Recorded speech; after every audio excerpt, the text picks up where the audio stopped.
فبأي آلاء ربكما تكذبان. Tolong dijawab ya Ustaz, sangat butuh saran saat ini. Maaf. Baik. Apa yang harus dilakukan seorang suami yang mengetahui istrinya menjalin kedekatan dengan pria lain, namun dia juga sudah mengetahui bahwa sang istri sudah menghentikan kedekatan tersebut, namun hal ini telah melukai hati sang suami. Masya Allah ya. Baik, antum buka Quran surah keempat An-Nisa ayat 34 sampai dengan 35. Posisi paling kiri sebelah atas ke tengah. Baik, ada ayatnya? Ar-rijalu qawwamuna 'alan nisa bima faddalallahu ba'dahum 'ala ba'din wa bima anfaqu min amwalihim, dan seterusnya ayat sampai Anda menemukan nanti kalimat-kalimat fa'idhuhunna, kan? Maka jika ada satu hal terjadi singgungan kesalahpahaman, pertama kali kata Al-Qur'an komunikasikan dulu dengan baik. Ya, ambil nasihat terbaik. Jadi kalau ada salah paham dalam kehidupan jangan saling cuek. Ini yang menjadikan dalam rumah tangga yang kecil jadi besar, yang besar nggak pernah kecil, gitu kan? Karena saling cuek satu dengan yang lainnya. Kadang-kadang ada kesalahan sedikit, dia ngapain pada diem? Ya kan selalu rumah sama-sama, sekamar sama-sama, aktivitas di situ aja. Kayak jadi orang nggak pernah kenal itu kan? Ya yang satu masak diem, kan? Masya Allah, padahal dia butuh tuh yang dulu dimasakin tuh pengen makan kan? Cuman karena diem nggak bicara, jadi nggak harmoni. Kata Quran kalau ada masalah komunikasikan aja, tenangkan diri kita. Ya, yang bikin susah itu setan bu, Pak, hati-hati. Ada setan khusus yang disebutkan langsung pekerjaannya oleh Quran di Quran surah kedua. Ayat 102, posisi paling kanan dari atas sampai ke tengah tuh. Ada setan rumah tangga. Ya, kalau di riwayat disebutnya dasim namanya. Dasim. Sering sampaikan kalau perempuannya dasimah gitu kan. Ada dasim, ada dasimah, ada muslim, ada muslimah. Anda masuk kamar mandi kan berlindung dari setan laki-laki dan setan perempuan kan? Baik. Jadi, apa tugas setan rumah tangga ini? Salah satu tugas pertamanya adalah yufarriquna bihi bainal mar'i wazauji.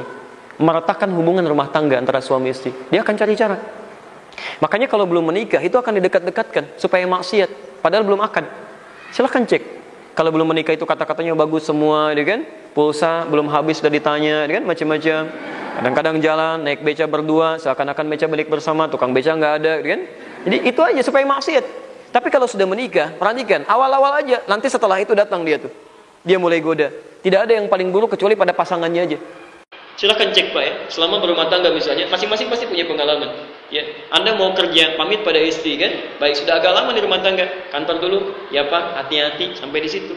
Suami orang lewat ke kantor Pak, ibu juga sama gitu, ya Pak, ngantar anak dulu, ya udah, hati-hati. Istri orang lewat, ngantar anak Bu, masya Allah. Jadi ada suasana-suasana yang bisa beda gitu. Makanya nanti Quran turunkan rumus supaya kejadian-kejadian itu diolah menjadi rumusan-rumusan kebaikan yang menenangkan. Nah, menenangkan ketenangan yang lain dari masalah disebut dengan sakinah. Sakinah caranya dengan mawaddah dan rahmah. Mawaddah dengan rahmah itu harus ditelusuri kembali, cuma jangan jadi slogan aja. Rumah tangga samara gitu kan, bahkan jadi samarata atau apalagi itu. Tapi nggak paham isinya. Ya, salah satunya apa? Kalau ada kejadian komunikasikan. Kalau kemudian ada seperti tanda tadi nusyuz namanya. Ya, nusyud itu sudah mulai kelihatan tanda-tanda ada punya dekat dengan orang lain, kelihatan agak menyimpang. Apa yang terjadi klarifikasi dulu. Jangan dugaan itu berbahaya. Dugaan itu berbahaya. Klarifikasi sampaikan, Allah titipkan kamu pada saya. Titip bukan pada orang lain. Karena saya dipercaya untuk merawat kamu, menggantikan peran ayah kamu. Kalau saya tidak pandai merawat kamu jadi seperti ini, bagaimana pertanggungjawaban saya di hari akhirat nanti? Ada kebaikan-kebaikan seperti itu. Jadi berikan jawaban-jawaban yang sekiranya bisa menenteramkan. Jangan dianggap ribut dulu, itu tantangan. Ya, kalau bapak menginginkan istri yang salehah, maka coba ajak, bentuk. Jangan cuma menuntut. Seperti ibu menginginkan suami soleh, bimbing dia, arahkan. Jangan cuma dituntut. Ya, saya pernah menyaksikan sesuatu yang salahnya luar biasa.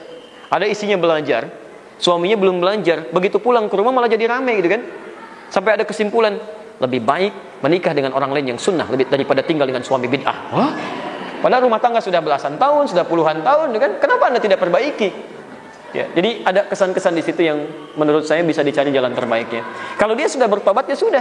Dia sudah meninggalkan, tidak ada perbuatan buruk terjadi, tidak ada zina terjadi misalnya, kan?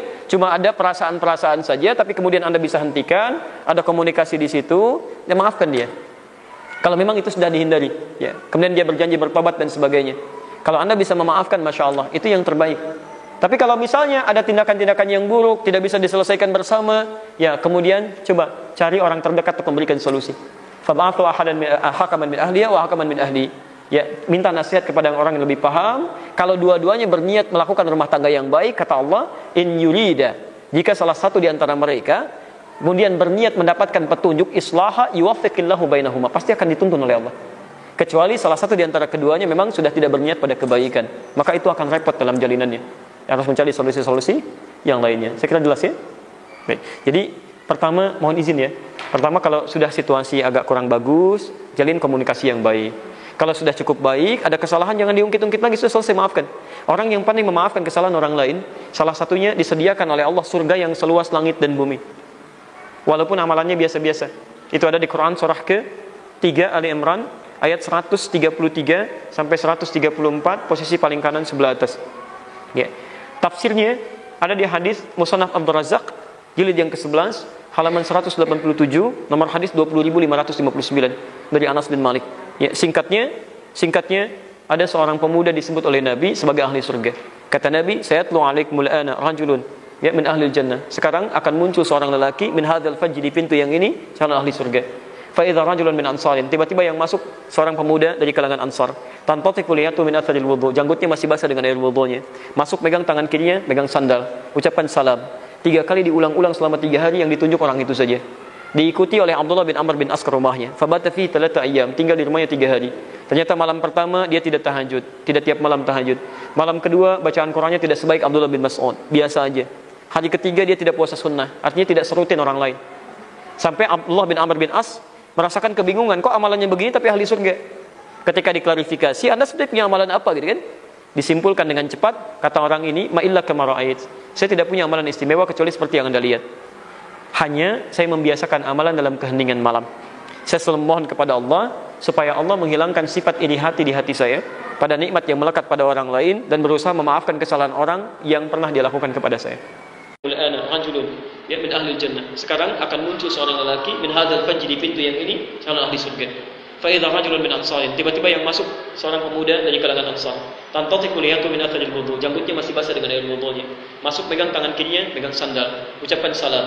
3 kali diulang-ulang selama 3 hari, yang ditunjuk orang itu saja. Diikuti oleh Abdullah bin Amr bin As ke rumahnya. Fabata fi 3 ayyam, tinggal di rumahnya 3 hari. Ternyata malam pertama dia tidak tahajud, tidak tiap malam tahajud. Malam kedua bacaan Qur'annya tidak sebaik Abdullah bin Mas'ud, biasa aja. Hari ketiga dia tidak puasa sunnah, artinya tidak serutin orang lain. Sampai Abdullah bin Amr bin As merasakan kebingungan, kok amalannya begini tapi ahli surga. Ketika diklarifikasi, Anda sebenarnya punya amalan apa gitu kan? Disimpulkan dengan cepat, kata orang ini, ma illa kama ra'ait. Saya tidak punya amalan istimewa kecuali seperti yang Anda lihat. Hanya saya membiasakan amalan dalam keheningan malam. Saya selalu mohon kepada Allah supaya Allah menghilangkan sifat iri hati di hati saya pada nikmat yang melekat pada orang lain, dan berusaha memaafkan kesalahan orang yang pernah dia lakukan kepada saya. Maka ahli surga. Ya. Allah kirimkan seorang istri kepada Anda, tidak kepada yang lainnya, karena memang percaya cuma Anda yang bisa membuat dia lebih baik. Kalau dengan dititipkan Allah percaya pada Anda, kenapa Anda ragu gitu kan? Ada pahala di situ. Kalau tidak dibuat begitu, nggak ada pahala untuk Anda. Ya.